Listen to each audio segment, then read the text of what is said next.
All right, guys, I think I have figured out the cheapest DIY wall-mounted wheel rack system. After watching a few different YouTube videos on different methods of making one of these, I kind of came up with my own design that only uses 3 2x4s and then 22 screws, which all in all is only going to cost like 10 bucks, 11 bucks, something like that. So one of the benefits of this design versus some of the other ones you're going to see is that they will put a full-length backer board up here and down here. They'll run these to the wall, and then they'll screw them in this way, which makes those screws acting completely on shear force. You can see with this design, it's pulling it in line with the screw. The screw is going to be up there, coming in this way.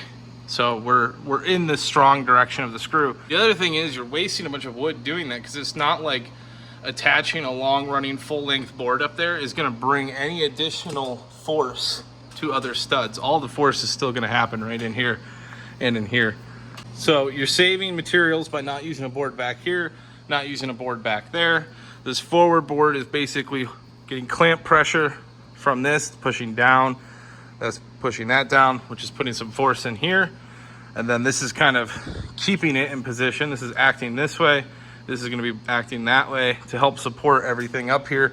And the tires are actually against the wall in the back. Since we're running stud to stud here, we've got a 49.5-inch overall length front board. It's gonna be 48 center to center, which is where you can see we're also able to mount it to that vertical stud. Now, the benefit of this is you don't need a center brace. And because you're running 48 inches here, you're gonna have an overall width of around 46.5 inches. Now, right now I have the stock RX-7 takeoffs, so they are pretty narrow, but 46.5 inches in total, you'll be able to fit up to 4 295 tires. Also, the forward length here, I would say, would get you about 32-inch tires before I'd feel a little uncomfortable about the ability for them to come over the edge. You can see these are pretty small. I think these are 28s or something like that, 26s maybe. And we got a pretty good dip in here. So I designed it specifically to go up to 30. And I think that should be completely fine, but I think you can push it to 32.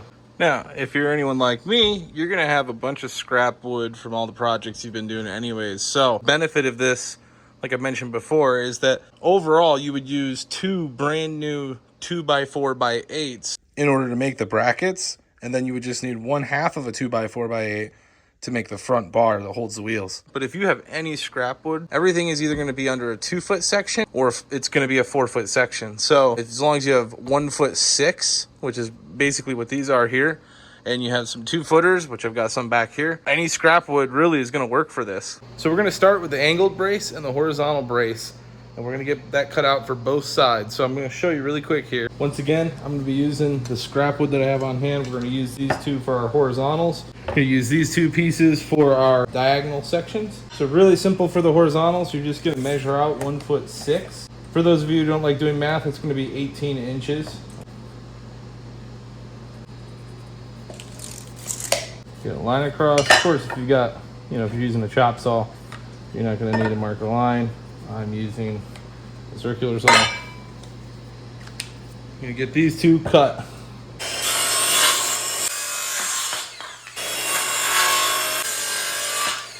Okay, now we've got our 2 horizontal legs.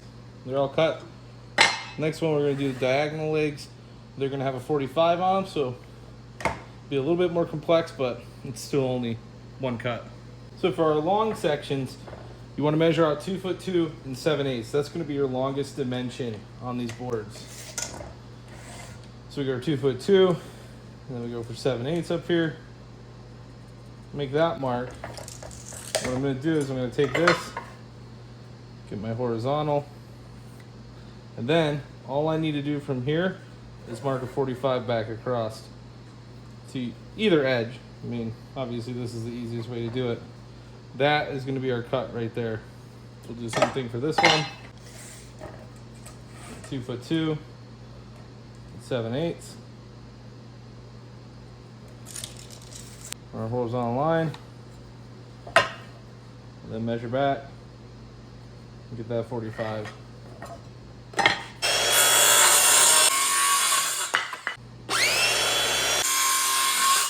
There we go.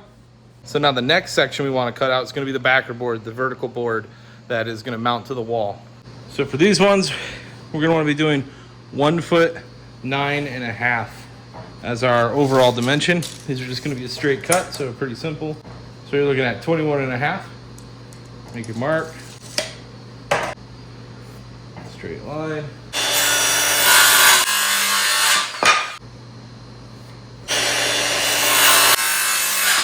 So we're going to get started on assembly here of our bracket, we'll call it.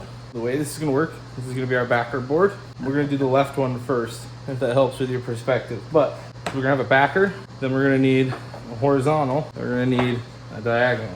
Overall, we're going to expect something like this. So the first section I'm going to screw in, we take the whole unit, flip it like this, line it up. Here's those 2 screws. Once again, these are just 2.5 inch number 9s.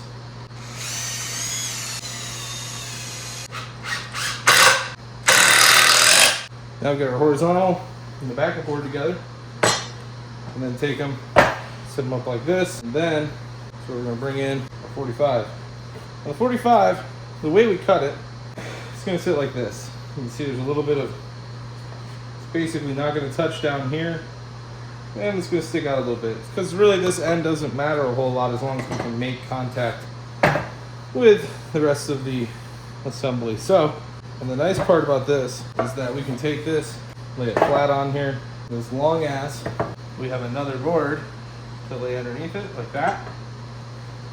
It's pretty simple to get that 3 inch. This will also help us maintain that. So I'm going to put one in down here, kind of center mass.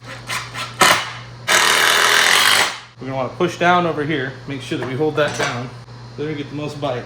Of course, you want to always check that you're not over selling that, so that's a good spot for that one to go in. You go ahead and get that started.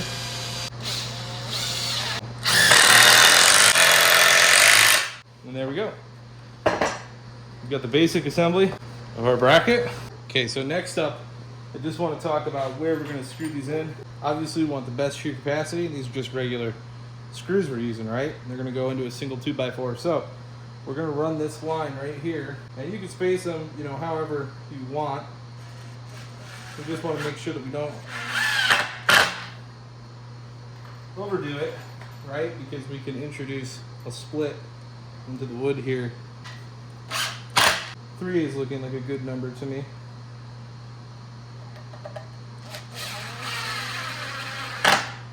Got 3 of those prepped. We're ready to go in. Do the same thing on the other side.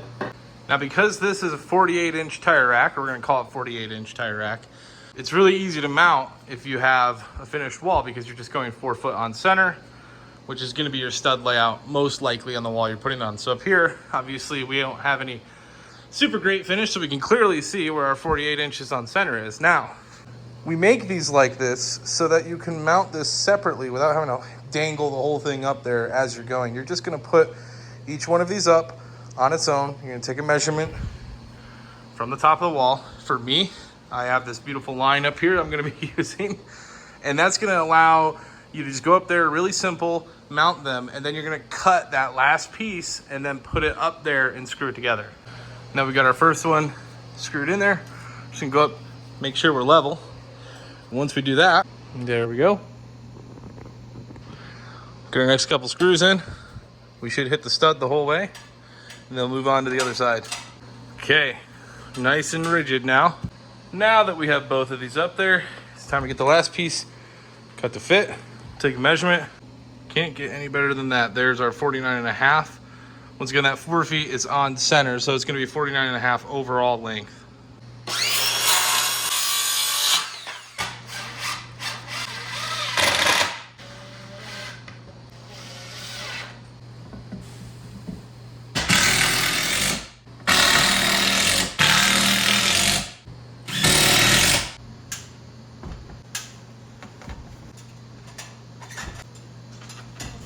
All right, so there it is, guys. For 20 bucks, you can get yourself 2 racks on your wall. You can hold 8 wheels, up to 4 295s on them. And that's a pretty good deal.